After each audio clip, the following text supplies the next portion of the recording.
Canadian Prime Minister Justin Trudeau says truckers protesting the country's pandemic policies are trying to blockade the country's economy and democracy. The Canadian capital has been paralyzed by the demonstration for more than 10 days. Correspondent Molly Line is there tonight. Good evening, Molly.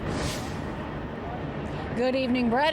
Believe it or not, it is a lot more quiet than it has been in those 10 to 12 days because of a judge's injunction that has stopped the honking. But you can hear the engines revving. The trucks are still here. The protesters are still here, and they are vowing to stay until COVID-19 vaccine mandates and other restrictions are lifted. Canadian leaders, from the mayor to the police chief to the prime minister, have been thwarted in their efforts to clear these protesters. A state of emergency has been declared in Ottawa, and at a meeting last night, an emergency meeting in the House of Commons, Justin Trudeau vowed to get help from the federal government, noting the Royal Canadian Mounted Police have mobilized 300 officers. He criticized the blockade and the demonstrators. The people of Ottawa don't deserve to be harassed in their own neighborhoods. They don't deserve to be confronted with the inherent violence of a swastika flying on a street corner or a Confederate flag. As Trudeau aimed to paint the protesters as extremists, another member of Parliament pushed back.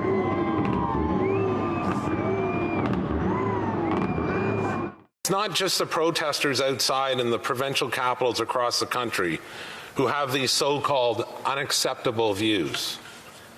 These views are not held by some fringe minority. I've heard these opinions from my own constituents.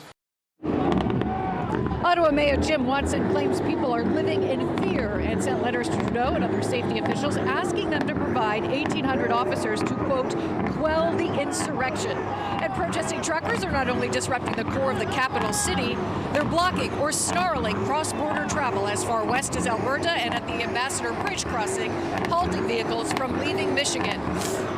Police in Ottawa are not allowing anyone to bring fuel to these truckers, threatening arrest, but financial support continues to flow in. After GoFundMe stopped the fundraiser on their platform, the organizers turned to another site, Give, Send, Go, and more than $5 million has been raised. Brett? Okay, Molly Line live in Ottawa. Molly, thank you. Hey, Sean Hannity here. Hey, click here to subscribe to Fox News YouTube page and catch our hottest interviews and most compelling analysis. You will not get it anywhere else.